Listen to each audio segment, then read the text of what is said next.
Okay, let's begin with prayer.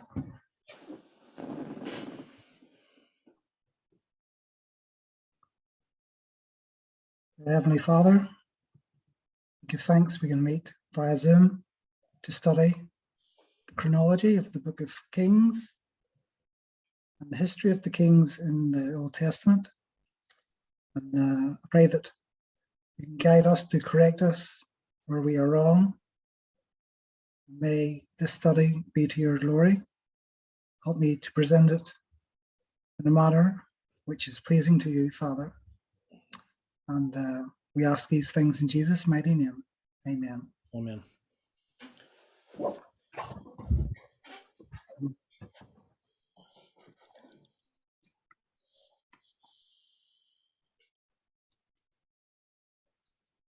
So this is just like an overview of the length of the time involved in the kings. So the period of the kings of Judah, from the dividing of the kingdom and the beginning of the reign of Rehoboam to the death of Zedekiah, is a period of about 391 years and 6 months. When we total up the years of the kings, it comes to 393 years and 6 months. However, there is a 2-year co-regency which needs to be taken into account. So I have just like a table here with a running total of the kings and the years associated with them and the references on the right side. And so it comes down to Zedekiah, and we have 393 years and 6 months. I'm just going to discuss the co-regency quickly here. I have a diagram underneath this here as well I can show. It sort of helps to explain it a bit better. So this co-regency can be seen in 2 Kings chapter 8, verse 16. It says, in the 5th year of Joram, the son of Ahab, king of Israel, so that's the northern kingdom, Jehoshaphat being then king of Judah, so Jehoshaphat's still the king, Jehoram, the son of Jehoshaphat, king of Judah, began to reign. We have them both reigning here at the same time, so we have to work out how long they were both reigning together. And so we can see that Joram, sometimes he's called Jehoram, so it's very sort of can be confusing if you're not familiar. Well, because you also have a king of Judah and a king of Israel, both called Joram or Jehoram. So it becomes real confusing sorting that out. Took me quite a while originally. So he begins to reign in the 18th year of Jehoshaphat. And then it says there, now Jehoram, or Joram, the son of Ahab, began to reign over Israel in Samaria in the 18th year of Jehoshaphat, king of Judah, and he reigned 12 years. And then Jehoshaphat reigned 25 years. Therefore, we can discern that Jehoram began to co-reign with his father, Jehoshaphat, in his 23rd year, being Joram's 5th year, becoming the sole king when his father died 2 years later. So if that doesn't make it clear, I have it here. So Jehoshaphat, he reigns 25 years.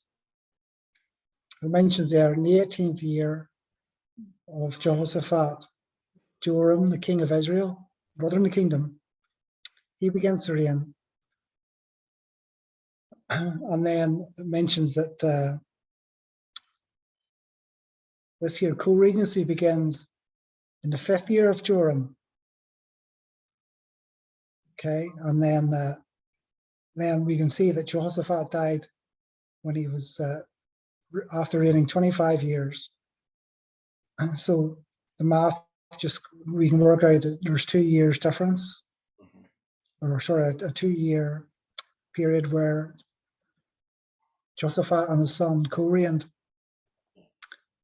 Now, Usher had already worked this out, so Mhm. which is where I originally got it. But even though Usher had worked it out, it still took a long time to figure out on my own. Yeah, so people can have the diagram there and the information just to go over it again if it's not clear there, but it's pretty much can be seen. So there's another, like the backup for this year period of the kings is the 390 years that we find in Ezekiel chapter 4. But it says for the house of Israel, I think it is. So that could be confusing. It says for the house for Judah, they're given 40 years or 40 days, a day for a year. And for Israel, it's 390 years. Now that's to the siege of Jerusalem in 587 BC. So when you go to, I think we'll cover this later on, I think as well. So I'll maybe not go into detail, but there's a 390-year period mentioned there in Ezekiel chapter 4. And then there's a further year and a half until Jerusalem's destroyed and the siege ends. Mm-hmm. So you have a 391-year and a half backed up scene there in the book of Ezekiel, which kind of clarifies this year the reign of the kings. And as you sort of noted, that these here kings, the years are given so that we can just total them up. Yeah. Now, one of the things when I had first worked this out, before I understood the prophecy of Josiah, I had worked out that it must work that way. But the problem that I had is I didn't understand why there was 390 years for Israel. That is, all I could discern is it was from the dividing of the kingdom in 977, and it reached to the beginning of the siege. But once I understood the prophecy of Josiah, then I understood what it was about. It wasn't about 390 years for Israel, because Israel only exists for 256 years. I think is that right? 256? Yeah, so 1 month. Yeah. So, but that it had to do with the prophecy of Josiah. Once I understood it was the prophecy of Josiah, then the 40 years made sense as well. So there was, and that's where people always had problems, is they didn't know, do we add the 390 to the 40? What is the 390 representing? And why is there 40 for Judah? What would be marking that? So there was all these problems that people had, and it was really the prophecy of Josiah that brought that together. So we'll cover the prophecies of the 390 and the 40 years at the end of this document. Okay. Okay, so the kings began in 977 BC, so that was covered in the previous document. Mm-hmm. So this year we're just starting from the first date then mentioned after that, which is the 5th year of Rehoboam. Mm-hmm. And this is when the king of Egypt comes and takes the shields from the house of the Lord, and Rehoboam makes 300 brass shields to replace them and so forth. Mm-hmm. So he started off well, Rehoboam, and then he, after about 3 years, he sort of began to go astray away from the Lord. This was like a judgment. Mm-hmm. And then he dies in the 18th year of Jeroboam. And I'll just scroll down a wee bit here because I have like a diagram here. Solomon, he's 17 years old when Rehoboam is born. And then Solomon becomes king the following year. but then it's 58 years then until Jeroboam dies. And Rehoboam, he reigns. Is that right? Yeah, so this is the 41 years that Solomon reigns. Or sorry, he reigns 40 years, but begins to reign when he's 18, so then he reigns 40 years. So Solomon dies when he's 58. And then you 17 years of Rehoboam's reign at the end of that. So just like a sort of, I don't know, it's like a mirror, maybe. I think Solomon, when he was promised long life, I think he didn't ask for it, but because of his idolatry later on in his reign, I believe his life is probably cut short because of that. So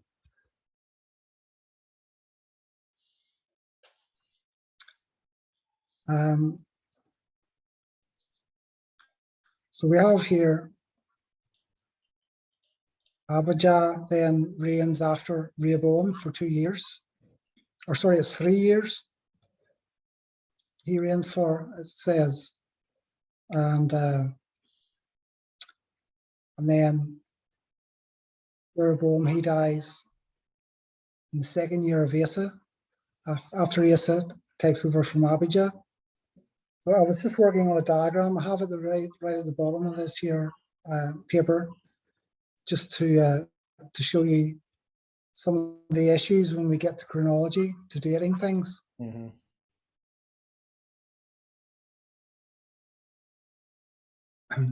So this isn't marking the years or whatever, but it's just marking the information that we're given. Mm-hmm. So Jeroboam reigns 22 years, and it's Rehoboam reigns 17 years and dies in the 18th year of Jeroboam. This is what we're told.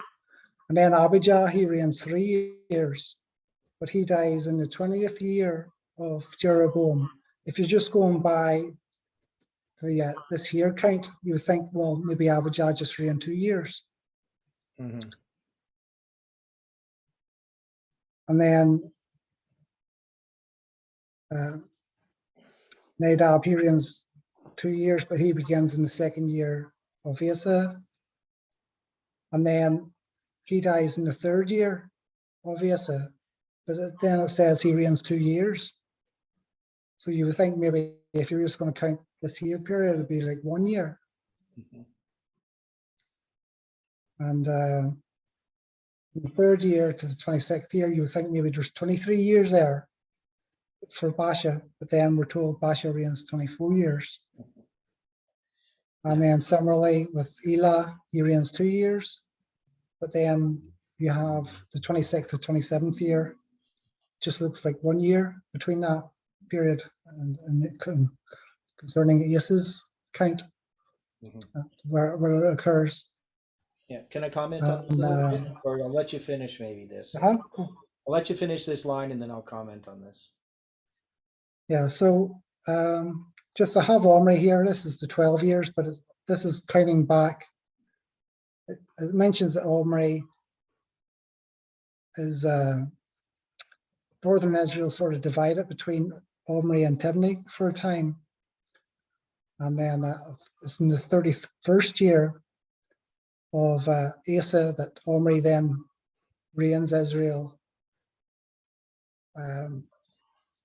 So like solely, but it's obviously the 12 years that Omri reigns is counting back from this year, 27th year. Mm-hmm. So it's so that I'll maybe have to sort of put a footnote in there, just saying that this year, 12 years actually begins here, not in the 31st year, because there's only like, I would think maybe 7 years there. So, but go ahead, what's your comment? Well, so when you're looking at this, so when I first started studying the chronology of the kings, obviously I ran into this problem and I looked at the solutions that were given. Now, obviously I came across Edwin Thiele, the Adventist chronologist, and soon found out his solution wasn't a very good one because it rejected many of the statements in the Bible on chronology. So, but one of the things is we know that some kings that it's pretty clear that Israel and Judah are not counting their reigns at this period of time, both from fall to fall or both from spring to spring. And it seems that Israel is counting spring to spring or fall to fall, and Judah's counting spring to spring. But that still didn't account for everything. So one of the things that the conclusions I came to over a long period of time is that the kings of Judah are meant to be added together as that running total that you have. But the kings of Israel, one is they're constantly changing dynasties. So it's not like they're just carrying on the father's son ends up reigning. So sometimes they will do sort of an inclusive count, where that's not the case with the kings of Judah. It's more like a cardinal type of count. So in working that out, the way that I finally solved it was recognizing that Judah is meant to be counted and that Israel has a little bit more leeway depending on how they count their reigns.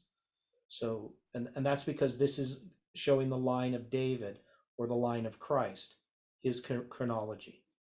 So that was the purpose of it. Once you take that into account, then all these other problems disappear. But Israel is useful because then you can sort of match them.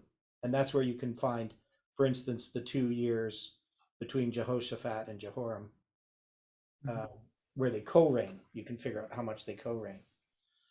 But you can't really just add up the kings of Israel in the same way you can with the kings of Judah, because if you do, you won't recognize there is actually periods of time where no king is reigning in Israel, and that so there's two periods where there isn't a king. So they call those what do they call it? I can't think what they call it.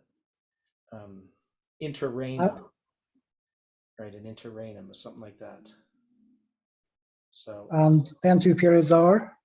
There's the one period when Hoshea kills Pekah. There's 9 years where there's no king, and the other one is where is that again? So the other one is it's 11 years, and that's in the time of Zechariah, the king Zechariah. So there's 11 years there where there's no king.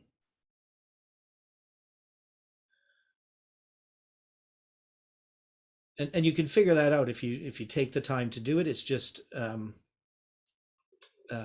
some people try to cut those out. That's what Thiel did, is he doesn't accept those periods. So he tries to make the kings of Israel continuous. So he creates overlaps in the reigns of the kings of Judah. The problem is he has some kings giving birth when they're like 2 years old, or their wives giving birth when they're 2 years old. You can't really shorten the kings of Judah as much as he does, but he just rejects many statements in the Bible in order to take off about 45 years of the kings of Judah. So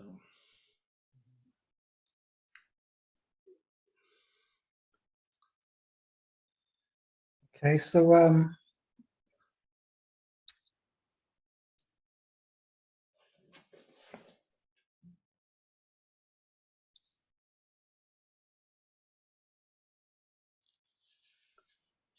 there mentions like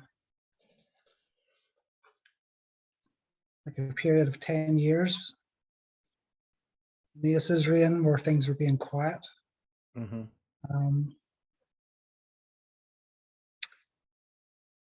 And then at the end of that, there's war between Asa and Baasha. And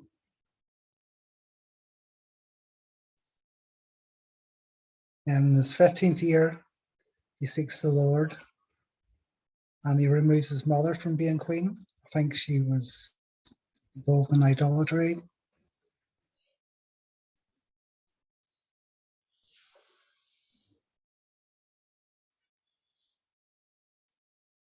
And then we have this here period where Timni and Omri reign different places in Israel. Then he dies in the 31st year of Asa, and then Omri reigns the rest of that time. So that would maybe be like 4 years, where there's like this here dual competitive aspect to the northern kingdom. Yeah. So now, when we count the kings of northern Israel, we never count Tibni, right? Because we say there's 19 kings in northern Israel. Mm-hmm. So, how come we don't count him? Just because he's reigning at the same time as Omri?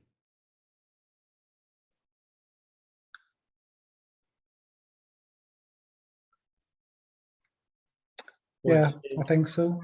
Yeah. Okay. And then they line these here up with the presidents of the Republican Party. Mhm. And then Judah was lined up with the presidents of the Seventh-day Adventist Church. Right. But even within that, there's two times Butler is president at different times, and there's 3 times James White is president. Yeah. So it's kind of the same thing maybe with the presidents that the Grosvenor Cleveland.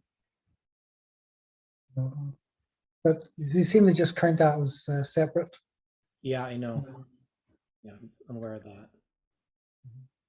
But I just know originally I'd counted 20 kings of northern Israel, and then because I had counted Tibni.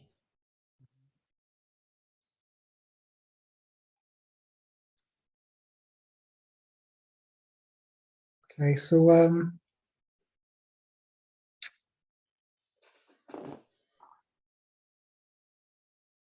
there's probably things here we need to look at and tie out issues here that could be worked out, but I'm not too sure how to if this allows it, so we could just sort of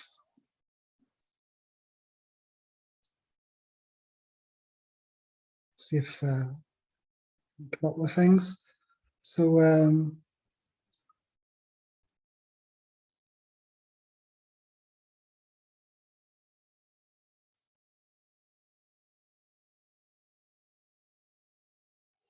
So 2 Chronicles 16. In the 6th and 30th year reign of Asa, have this here marked. So this is the second footnote, so I just want to see what this is about.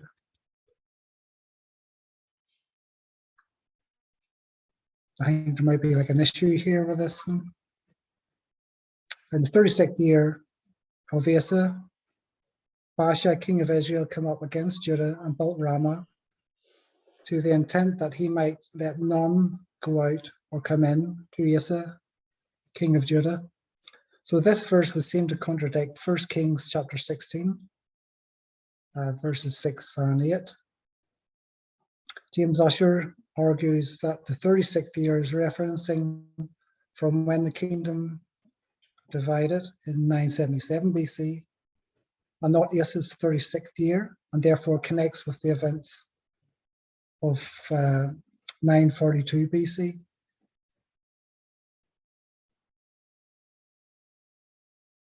So I think Baasha has actually been dead, apparently. We had marked it. Baasha dies in 931 BC. And then Elah reigns for 2 years. And then Omri reigns for 12 years. And it's during Omri's reign, it says in the 36th year of Asa, king of Israel, it mentions that Baasha is the king of Israel at that their time, rather than what you would expect maybe Omri to be reigning then.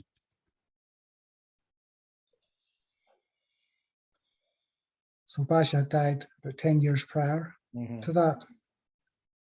So it's maybe linking, that's a difficult one to rectify, where it says Baasha. You don't have any answers? Well, I mean, we could always speculate.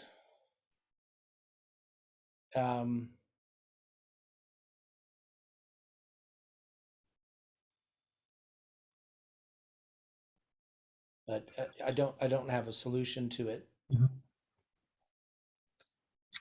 Okay. When I run into some of those things, I just, maybe there's not enough information to know what they're saying.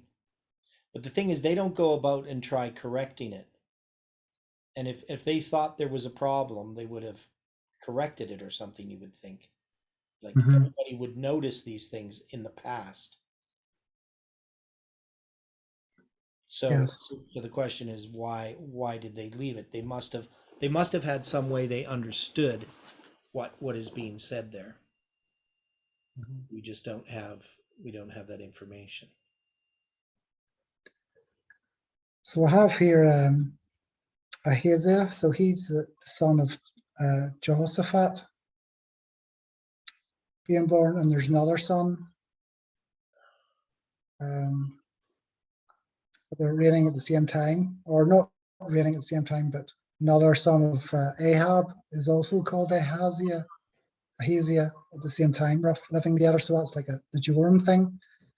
You have can be quite confusing, but this is in Ahab's reign, so maybe that's the 4th year of Ahab in 916. So this would be like 9 years later. So this would be like his 13th year. And I just thought it was interesting that you have the kings there, Jehoram being 18 and Jehoshaphat being 44. So you've like a symbol of 1844. And this is my guess for what maybe the year for Mount Carmel, because we know it happens around sometime in Ahab's reign. Mount Carmel happens. And we have 1 Kings 1844.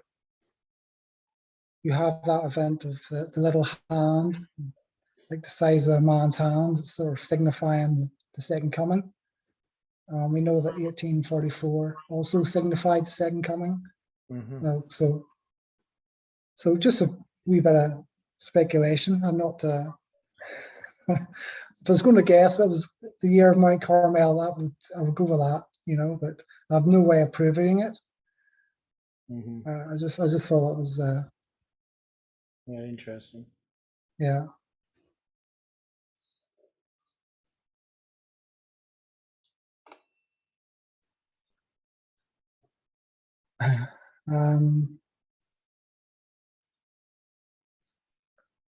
Just a lot of numbers and information from the Bible about the kings here. So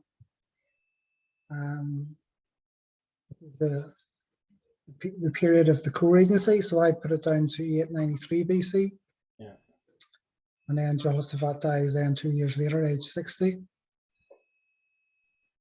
Yeah. Now the interesting thing about 893 BC is if you count back 151 years from 742, it brings you to 893, if I remember correctly. Yeah. So, because people would always ask about this prophetic mirror dealing with the 126 years. But if we go from 742, just like we can count 151 years to 2014, we can do the same thing with 742. So we just add the 151, and that brings us to 893. So to the end of Jehoshaphat's reign.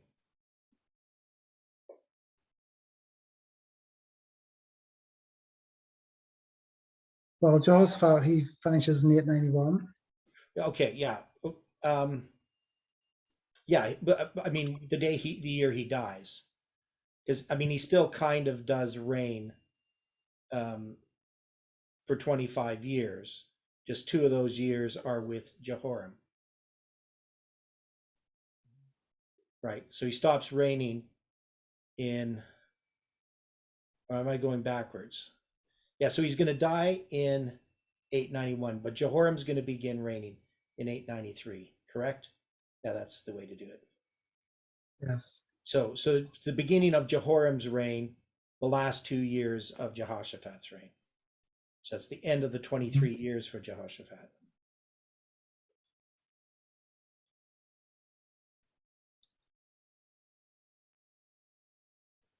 Okay, so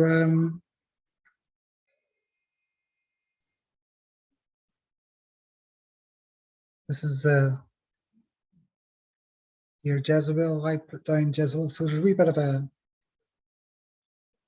it's quite difficult around that time working out the years. I have to sort of juggle with these here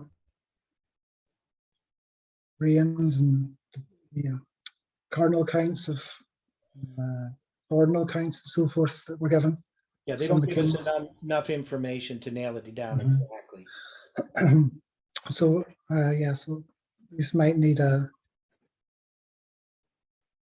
Well, there's another problem with the kings of Judah that I noticed. So the assumption that was always made is that it'll say that a king reigns so many years, that means he dies in that year of his reign, right? So if it says a king reigned 25 years, then you assume, oh, well, he died in the 25th year of his reign. And that's mostly going to be true, but not always, because the number is just meant to be added up. So it's already rounded up or down for us. Because some kings may have a really short accession year and others may have a much longer accession year. So to try to use those to nail down the year precisely can be difficult. So there's a little bit of the stretching here and there. So the fact that the Bible gives us a number of the years of reign that we can then total, we can know from the beginning to the end it's correct, but it's going to be hard to nail down some of these events to the year. It might be a year off.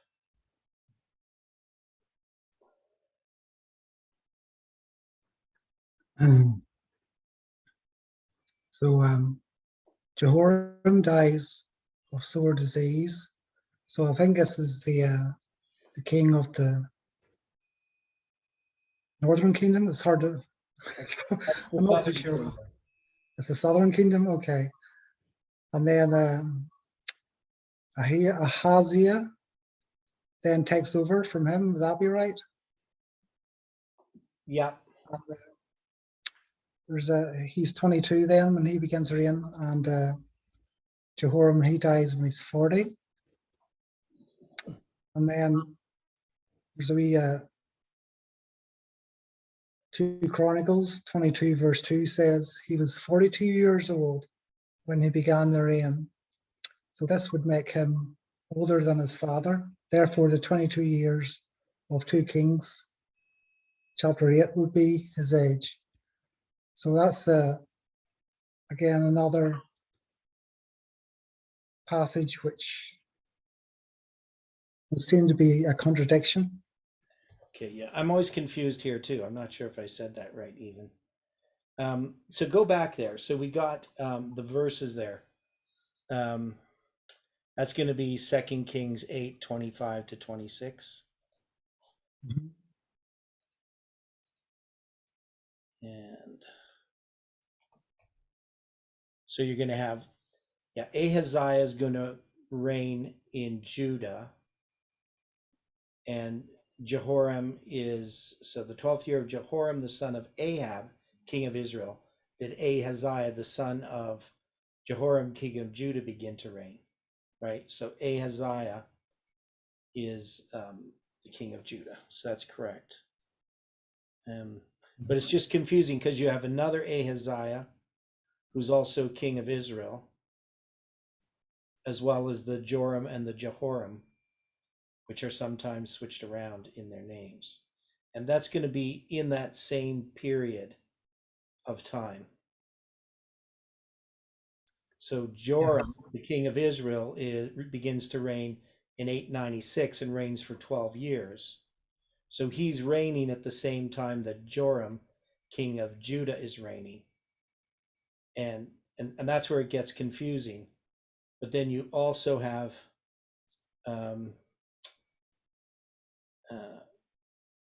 what was the name there? Ahaziah. So you have So I have Jehoram reigning at 897. You have him 896. Yeah. Yeah, I have him in 896. So that would have to be fleshed out some stage. Well, the thing is, I've worked it out as much in detail as I can, but it's 896 or 897. There's no way to nail these down exactly because Okay. of the way that they're counting, especially when they're changing dynasties or dynasties. So, but you also have Ahaz, what's his name? Ahaziah, right? You have an Ahaziah from 886 in Judah and an Ahaziah from 898 in Israel. So sometimes, even though they're not reigning at exactly the same time, it's easy to get them confused in some of the stories. So, Mm-hmm. so that's where I'm terrible with names. So all these guys just all start with J or or A or M. You know. So Yeah, I have a Ahaziah in 898, but you have him there 886 for the other Ahaziah. yeah, and you have him Okay. as 885. okay, yeah. And that's be in connection with Athaliah, who begins to reign. I have in 885. Now, part of it is having to do. I'm actually marking accession years. That's the other thing. So when I mark accession years, I'm not marking the first year of their reign. I'm marking when they began to reign. So in Right, my okay. chart, I put an asterisk if it's an accession year, Mhm. and so maybe I shouldn't have done it that way, but that's the way that I did it. So that can create some of the differences as well. Yeah, so I have Athaliah the following year then in 884. But then I run into a problem with Joash, kind of with that there. It has this sort of like a sort of Joash seems to die in the second year. Another Joash, that's another thing. There's two Joashes. Yeah. So it gets quite confusing. Yeah. So there it looks like he's 46 years here, but he says he reigns 40 years and he begins to reign when he's 7. So I think that he reigns 47 years rather than 46. Yeah. Now I know people cannot follow what we're talking about. It's pretty Yeah. hard to keep track of all this, but The, you can see that we have worked this out. Hey, what's the on top? What's the green dates on top? Okay, so this is Anno Mundi. This is from the beginning of the world. Okay, that's the beginning of creation. Yeah. Okay, Yes. gotcha. And That's what I was thinking, but I wasn't sure. Mhm. Okay.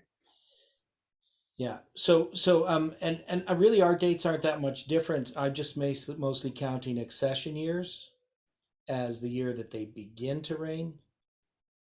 So when it comes to Athaliah, I have 885, but really her first year of reign would be 884.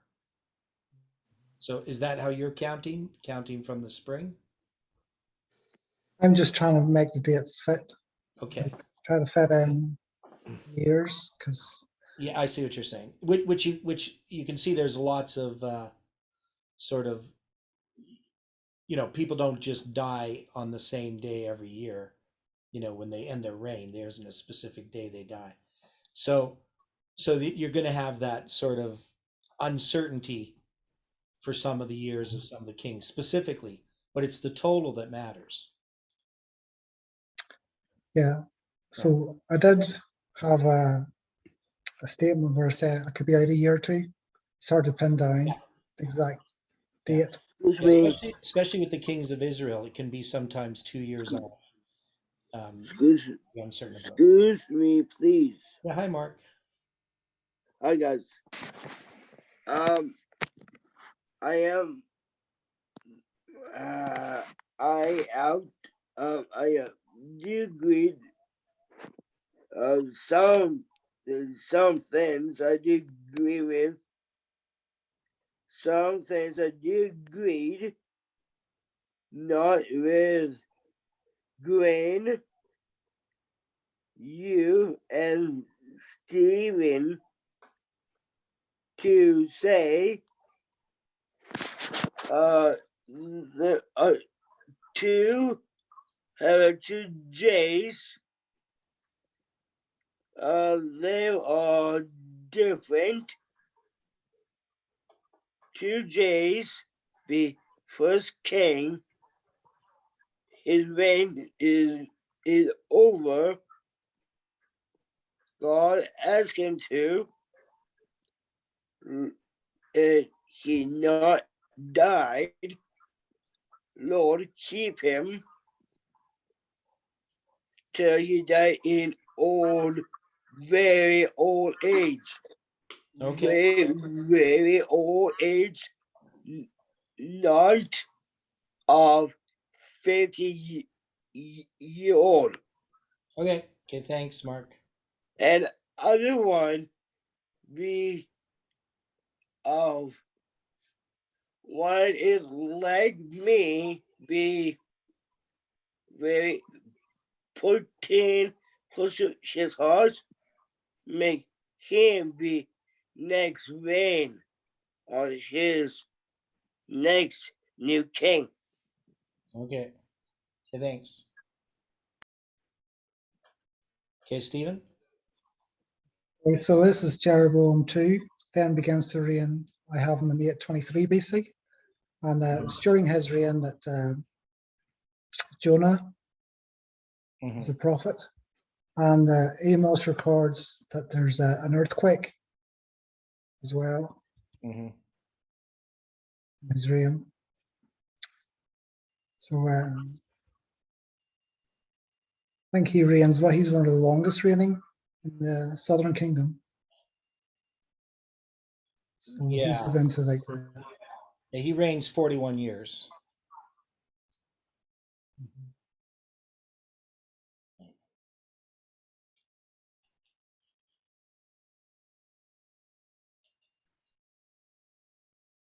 Okay, so there's Jotham, and then this is Zechariah. Now you mentioned there's a period here when there's 11-year period. Yeah, because he begins to reign as you have the verse there. Chapter 15, verse 8 says, the 38th year of Azariah, king of Judah, did Zechariah the son of Jeroboam reign over Israel. So if you look at here, where is it? I'm just trying to see if I got this correct in my head. So that's going to be Azariah. There is Uzziah, and that's an 8:10. So Zechariah is going to begin reigning. Got to figure this out.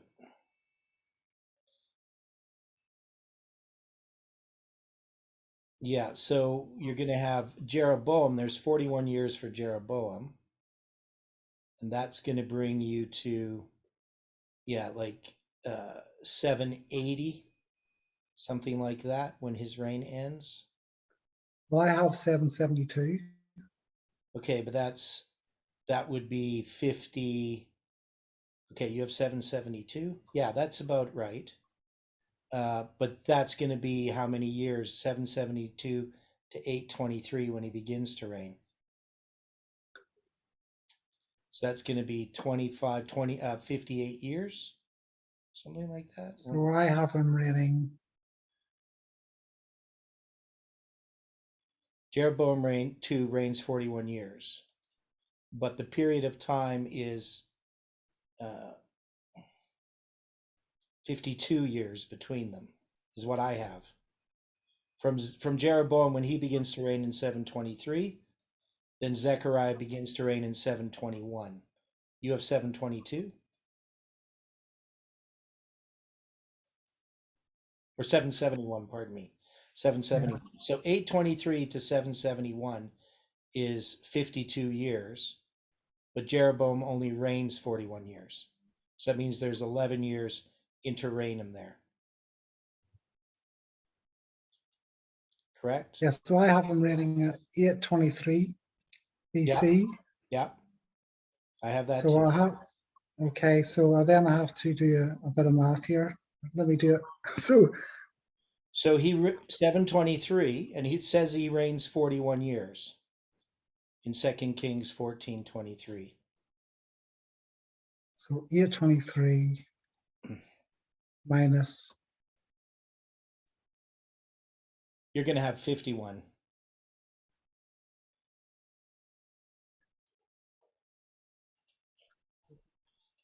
$72. Yeah. Right. Okay. So I have to fix that. That's Okay. I'll just. Yeah. So you're going to have to fix that. Yeah. So So there's the 11 years or 10. You have 10 years as interregnum. Well, you just didn't correct it there, but. And it just also give it a red color to. Yeah. Okay. Mm-hmm. Yeah. So it's not at the death of Jeroboam. It's going to be 10 or 11 years later. Yes. So thanks for that. I didn't see that. Oh, yeah.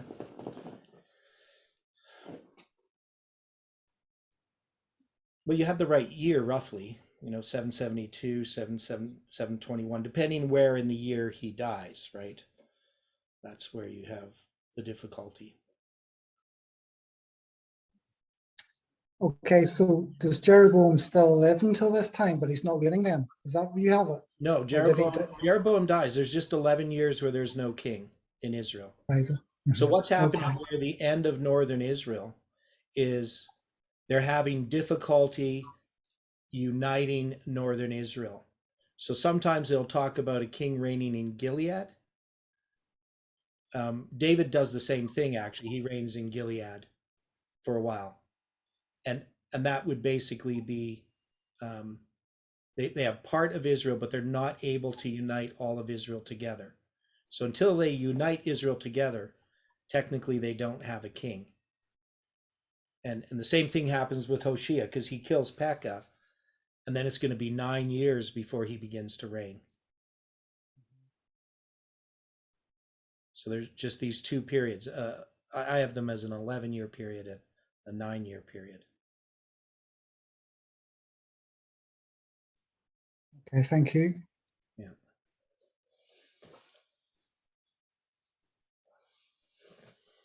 So then we move on to Ahaz when he's born. And then Uzziah dies. So this is the time when, in the year King Uzziah dies,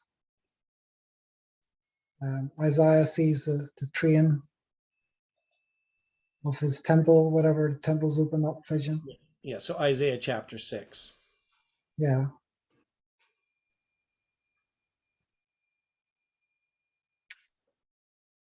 Hezekiah being born.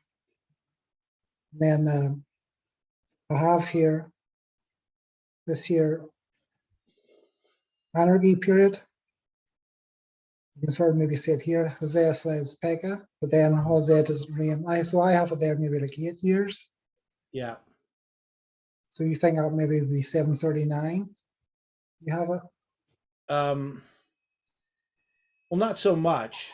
It's just that, 8 years between is fine. It's just depending where in the year you're counting from. So it's closer to 9 years in my reckoning. But just for my totaling of those years, I chose 9 because I add them up as well to get 256 years. Because I have to count for the fact it's 256 years from the death of Hoshea to the dividing of the kingdom, or from the dividing of the kingdom to the death of Hoshea in 721. So that's going to be 256 years. So it's just how I count it based upon how long it says that a king reigns. So I know it's not very precise, but that was the best I could do. So them 256 years excludes the them, is it 20 years then of no rain? No, it includes those because I'm counting from 977 right to the death of Hoshea in 721. Okay. So if you count that, it's going to be 256 years in total. If you just added up the kings of Israel, you're going to be 20 years short. Right. Okay. I understand. Right. So. Now, the 20th year of Jotham was something that I have to update this because you went through it one time in the chronology. But maybe just briefly, that this was sort of gone from memory. I'd have to find it again and go over it. Well, but Jotham doesn't reign that many years, right? No. So Jotham, who's the king of Judah, he's going to reign 16 years. So they refer to it as the 20th year of Jotham, even though it would be in the 4th year of Ahaz.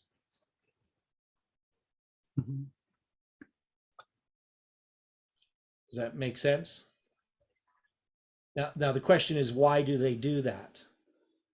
And the reason that I have is rather a complicated one.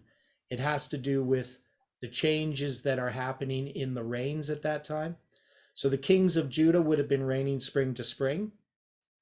And I make an argument that in the reign of Ahaz, they begin a fall to fall count. So in order to be clear, they say it's in the 20th year of Jotham, showing that they're counting a spring to spring count instead of a fall to fall count. Does that make sense? Well, yes, it's an argument anyway. Yeah. That would help explain it. Yeah, there's no way to prove it, but the thing is, we run into a problem when we start looking at Ahaz's reign in connection with Hoshea, in connection with Hezekiah, and the fall of Samaria. And we run into some interesting problems, especially with what Ellen White says when she talks about that Passover they have in the first year of Hezekiah. And she says it's 2 years before Hoshea is taken captive.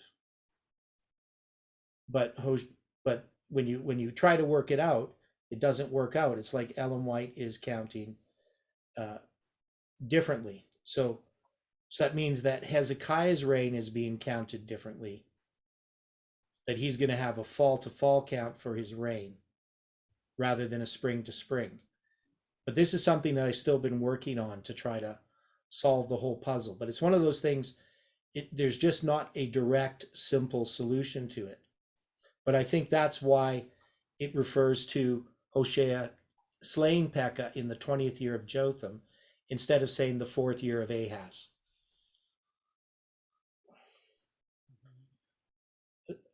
Hopefully that, I have to work this out. I've been writing a paper on it, but I've never finished because I keep getting caught up in other things. But it's one of those things we have to resolve. because it really does affect what happens in 723 and 721. And so you're going to get to that right away. Yeah, so we also mentioned that that study a few months ago that Ahaz was 11 years old when his son Hezekiah was born. Yeah. And I have to fix it. I think this is correct. Jotham dies, and then I have here that dated as though Jotham was still reigning. Some reckon that from this that Jotham continued to live after his son Ahaz began to reign, but that wouldn't be correct. No, he dies. No, Ahaz definitely dies. I mean, Jotham definitely dies before Ahaz reigns, before we count his reign in 742, starting in 742. And then there's other little problems I still have to work out. So once I get the paper written, I'll send it to you, and then you can go over it, see if it makes sense. Okay. 723, when Hosea, the 7th year of Hosea, and Samaria is besieged by Assyria. Yeah. Now, Ellen White says it's 2 years from the date that they have that Passover in the first year of Hezekiah before the siege begins. So we'd look there 3 years. Yeah, it looks like 3 years. So that means Hezekiah, his reign is being counted different ways.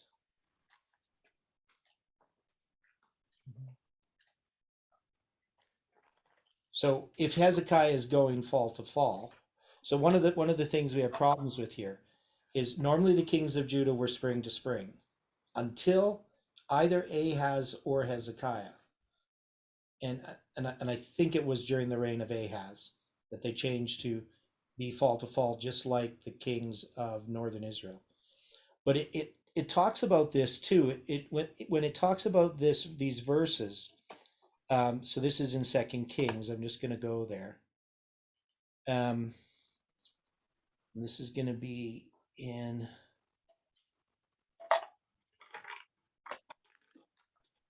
chapter 18, I believe. Oh yeah, so chapter 18, 2 Kings chapter 18, it says, "It came to pass in the 4th year of King Hezekiah, which was the 7th year of Hoshea, son of Elah, king of Israel." Now this expression doesn't show up very often. That is, it doesn't say which was the 7th year or whatever in other places. When somebody dies, it'll say in the year, the 7th year of somebody's reign. But here it says which was the 7th year.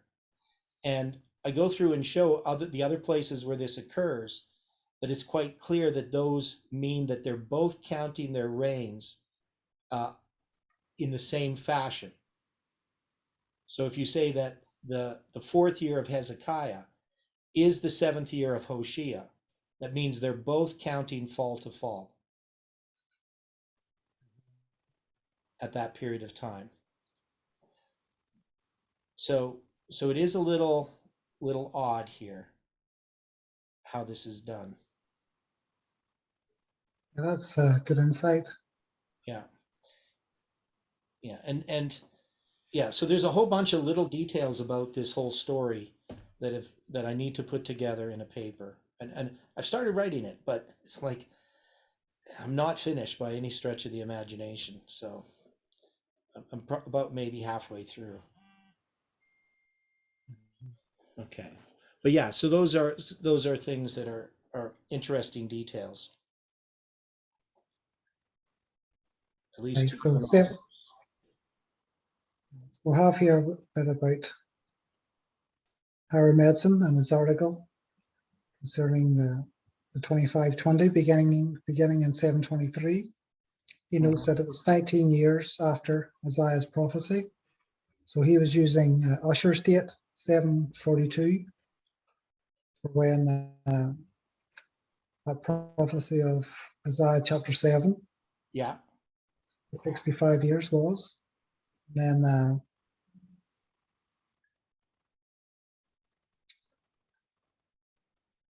so we're familiar with that. And then 721 BC.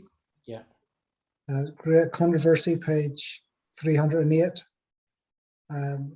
talking about the dark day, says that it was the fulfillment of what had taken place 2,500 years previously, Mm-hmm. Excuse when me, the prophecy please, was guys. given by Joel. Excuse, Yeah, Mark. I did a search. Theodore did. I did Google. Theodore did said. I did Google things Theodore did said. They is said a different way. You know, get ready for I read it.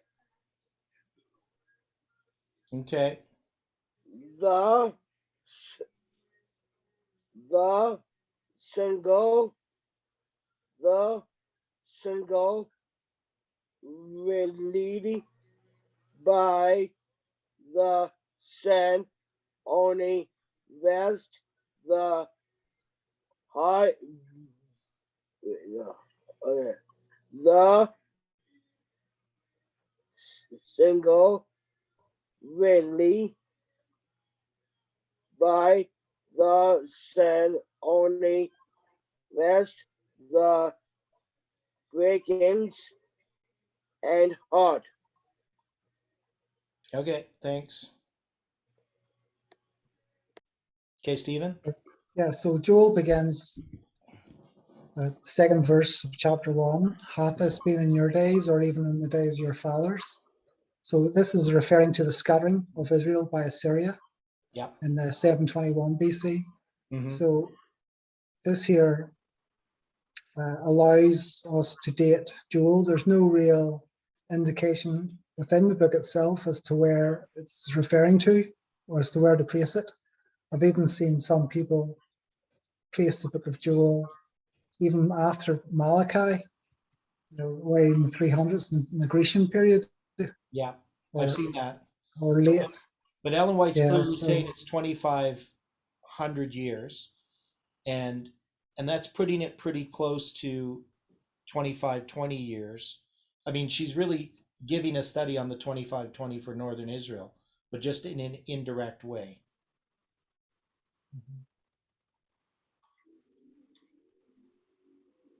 yes, thanks.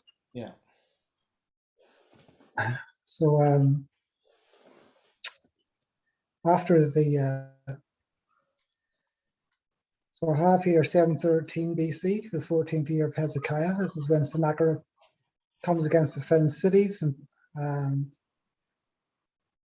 then 185,000 Assyrians are slain, and then Hezekiah is healed, and then 15 years is added to his life. So he's going to live until he's 29. He reigns 29 years. Yeah. And then there's a prophecy that people of Judah shall eat what is grown of itself that following year, and then people of Judah shall sow, reap, and plant vineyards to eat their fruits. And then there's a notice that Isaiah begins to walk naked and barefoot this year for 3 years. This is based upon the Ashdod stele inscribed in honor of the victory of Sargon II over Ashdod. So it's connected to a prophecy. I think it's the reference there, Isaiah 20. I think it's when Sargon then, in that year when Sargon defeats Ashdod, that Isaiah begins this here walking barefoot for 3 years. Yeah. So, and then Manasseh is born 3 years into his 15 years addition of his life. And so he's 12 when he begins to reign, and Hezekiah dies, and then he's 33. So it would be like 21 years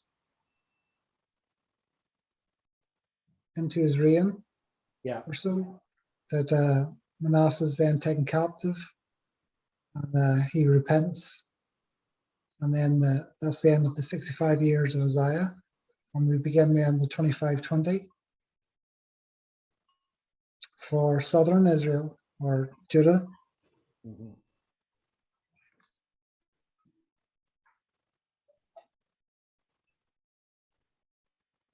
Yeah, so there's a number of little things here. So one is Edwin Thiel's chronology. He doesn't have Hezekiah reigning until 10 years after Samaria is destroyed, which he puts in 723. So he's going to have Hezekiah beginning in 713 or something like that. And of course, that doesn't agree with the Bible at all. But a lot of times you'll see opponents of the 2520 talking about how Manasseh was only reigning 10 years when he was taken captive, not realizing they're using Thiel's chronology, and that Thiel rejects many of the scriptures. So they try to use that as an argument. Well, he reigned so long, whatever is it, 55 years, or I can't remember. How many years did he reign? 40? Hezekiah? Yeah, 40 years? No, 29. 29 years? Okay, 29 years. Yeah, so they're trying to say, well, if it was 10 years into his reign, that was way too early in his reign to have any effect. I'm talking about Manasseh, not Hezekiah, Manasseh. Manasseh reigns 44 years? What does he reign? No, I think 55. 50. So he reigns 55. Okay. So, but it's 20 years into his reign or 21 years into his reign that he's taken captive, not 10 years into his reign, as opponents of the 2520 argue.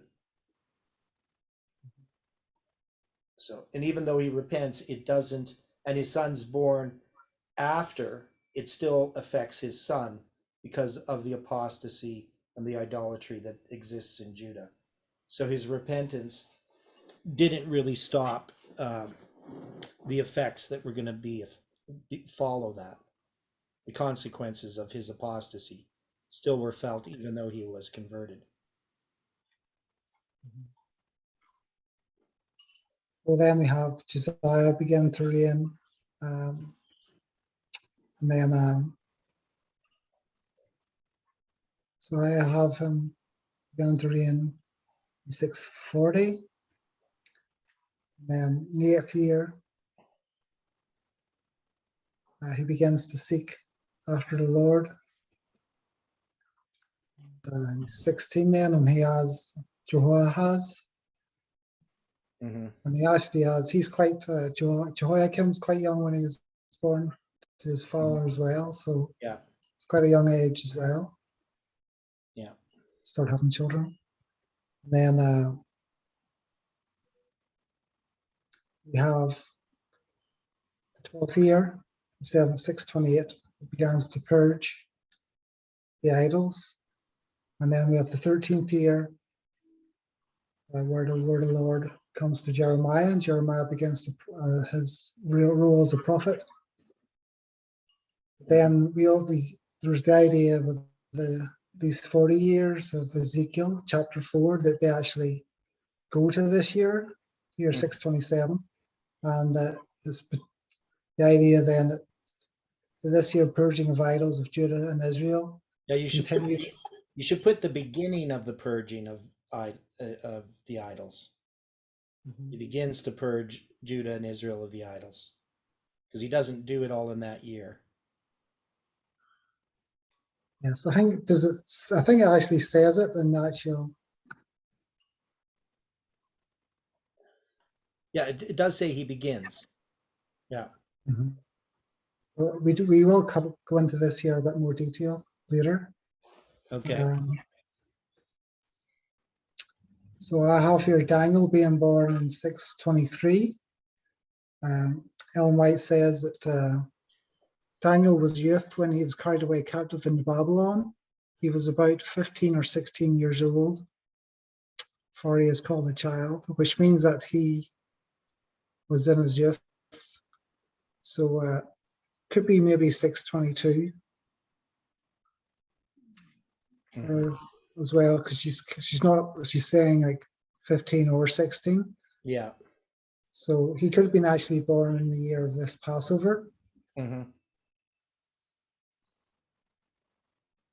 which maybe be a bit more significant.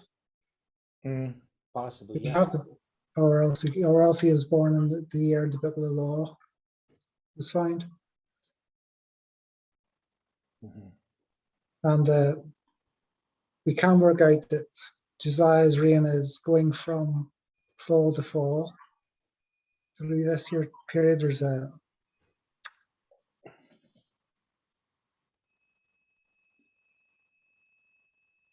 through the title thing I have it, but he works out that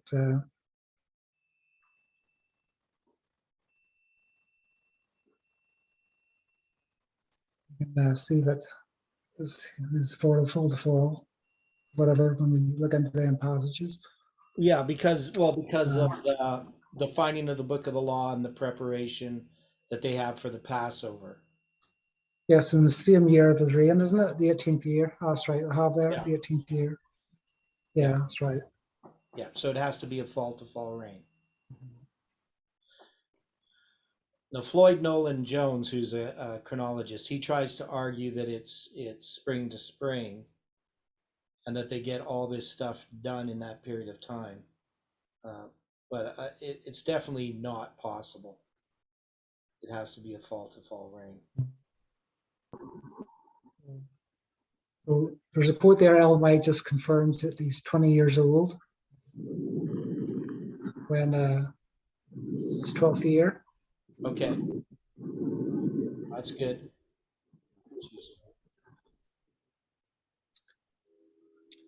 So then we have Zedekiah, Jehoiachin being born, and then Josiah being slain, or Battle of Megiddo. And then Jehoahaz, he's king for 3 months. Mm-hmm. And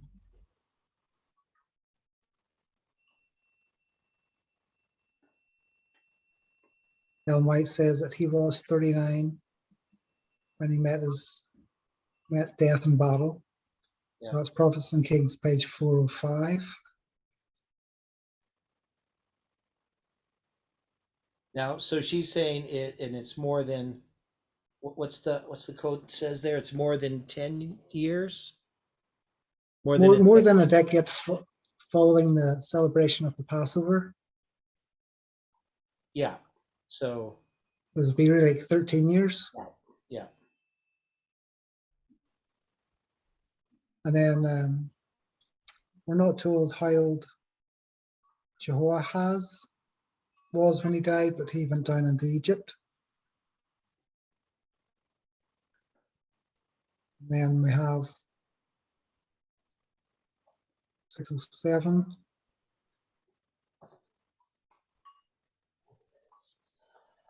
So that mentions that Jehoiachin was 8 years old, 8 or 9, whatever.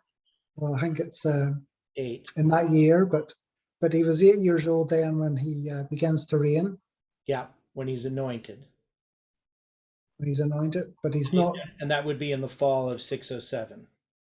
Mm-hmm. So he would have turned 9, sometime in December, I figure.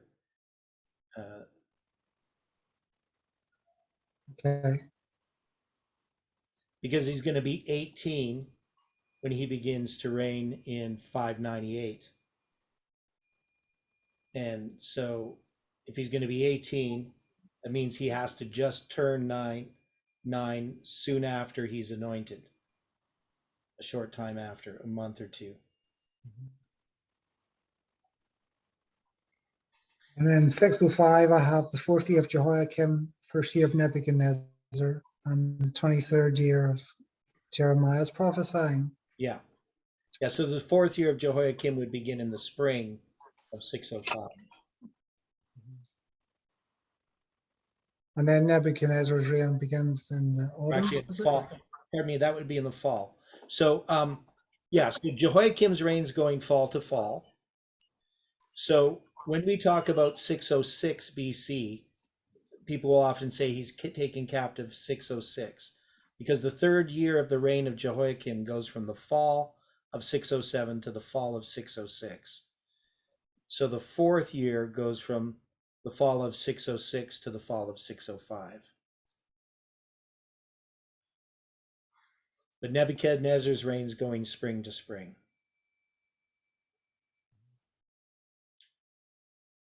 So I have like a combination of the 4th year of Jehoiakim and the 5th year of Jehoiakim.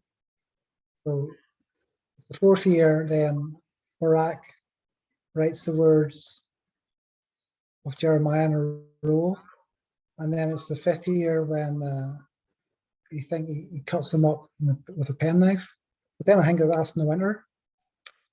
So I don't know if that's right. Okay, so I don't think that's right. So his 4th year is going to go, it's going to end in the fall of 605. Right, it's going to begin in the spring of 606. Uh-huh. And then in the right, okay. 605. So the 4th year of his reign is in 605. So that would have to change.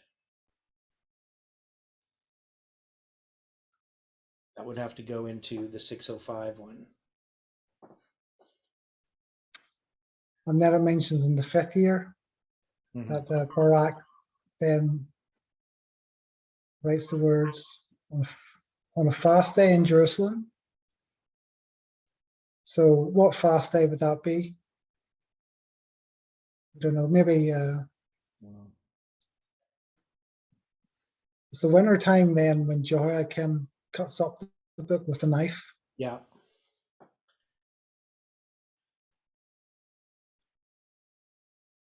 So this it could well still be in 605. Could be. So that might need change possibly as well. Yeah, we just don't know which fast day it is exactly. Whether it's just like a monthly fast day, it could be too.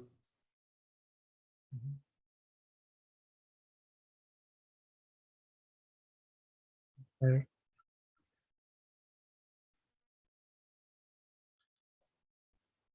Yeah, so when we count the reign of Nebuchadnezzar, so just to make this clear, so we know that Nebuchadnezzar, his father, dies in 605. And so the 1st year of Nebuchadnezzar's reign is the spring of 604. But often when it talks about the 1st year of Nebuchadnezzar, they often include the accession year as the 1st year.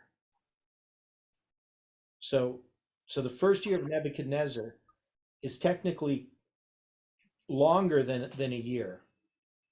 So that includes the accession year. Yeah, so sometimes, not all the time, but sometimes they'll refer to the 1st year of reign, but they're including the accession year, even though technically it's not his 1st year. So when Nebuchadnezzar begins to reign, it's going to be in like August when his dad dies of 605. And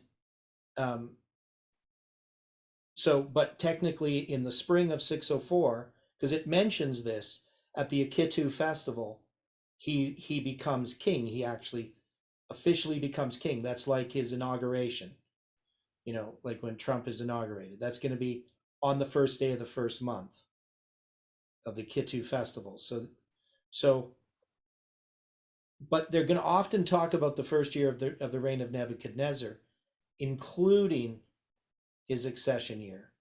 And so that creates confusion for people because we often just, that's just a colloquial way of saying things. You're not going to talk about his accession year.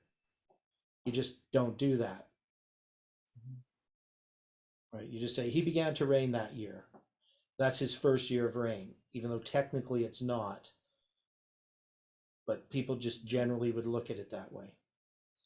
So officially begins to reign then in the spring of 604. Right. So that's when that's when his accession year ends. But his dad has been dead for, more than half a year, or about a half a year, when he begins to reign, a little bit over half a year. But still, they will say it's the first year of his reign, even though technically you'd have to wait till the spring to do that. I know it gets really confusing for people, but you can just show lots of examples where this happens. And even when he takes Daniel captive, for instance, he's technically not even the king. Right? He takes Daniel captive. He's the crown prince. Yes. So people have trouble with that. They say, well, it says the king of Babylon, right? Nebuchadnezzar, king of Babylon. Well, he's technically not the king of Babylon. He's the prince, the crown prince. But he does become the king of Babylon. So you just refer to him in the past, just like you could talk about, President Trump when he was, back in the 90s. Well, he wasn't President Trump in the 90s, but you could still refer to him as President Trump, referring to things that he did long before he was made president. And the same with Nebuchadnezzar. Okay, so I have the dream. Mm. He completes his 3 years in Babylonian court in 603. Yeah. And he has that dream then of the image of the medal. And he's 20 years old at that time. Yeah. And Darius the Mede is born years later. And we have these here. The 7th year of Nebuchadnezzar, he takes Jews captive. And then Jerusalem's besieged the following year. The 8th year.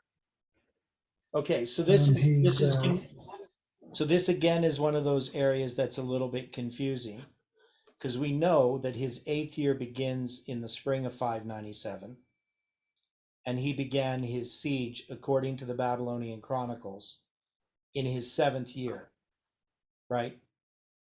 So it's actually when he puts Zedekiah on the throne, and they even mention this in the Babylonian Chronicles, by the way, that he puts Mattaniah on the throne, and changes his name to Zedekiah, that's going to be after the first day of the first month. But he's going to break down the walls of Jerusalem and take Jehoiachin captive in March. So on March 16th in 597, he captures Jerusalem, but he doesn't put Zedekiah on the throne until later in the spring.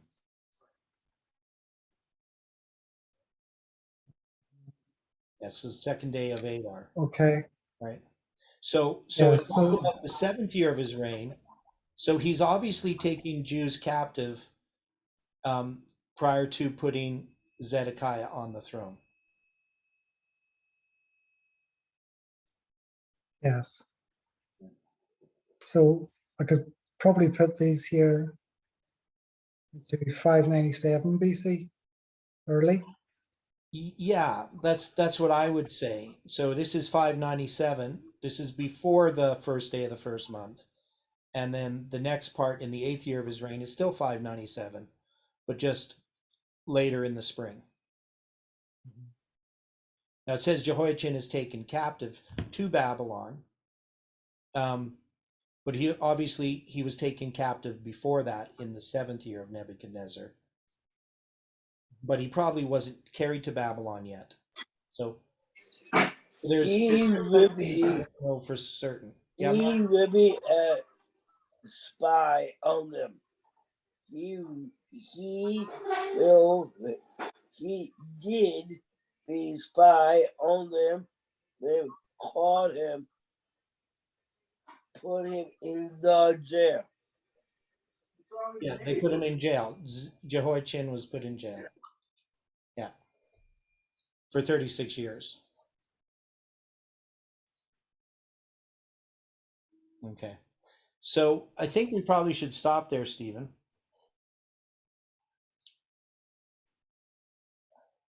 Everyone's asleep. Yeah. But also, well, it's 3:30. But we're going to come back and go over some of this stuff dealing with the Babylonian captivity and the end of Zedekiah's reign. Now, how much more do you have, pages more do you have in your chronology? You have some charts, right? Well, this is just the kings. Are you talking about? Yeah, the kings, just dealing with the kings, because we're almost to the end of the kings, but you're still going to have, we're still going to deal with the prophecy of Zechariah, or not Zechariah, Ezekiel, and so forth, right? So you're going to go through that. Yeah, so that basically covers, and then I have a few diagrams, which those are all connected to Ezekiel 4. Okay. And then I just have a timeline of Josiah at the end. Yeah. Yeah, so there's only maybe like another couple of rows of that tables Okay. before we finish. Okay, but we'll finish that next week then.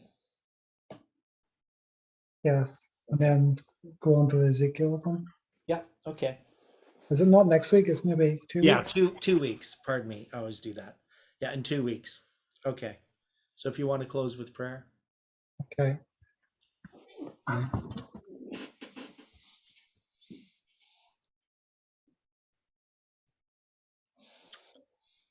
Dear Heavenly Father, thanks for your help in working out this chronology.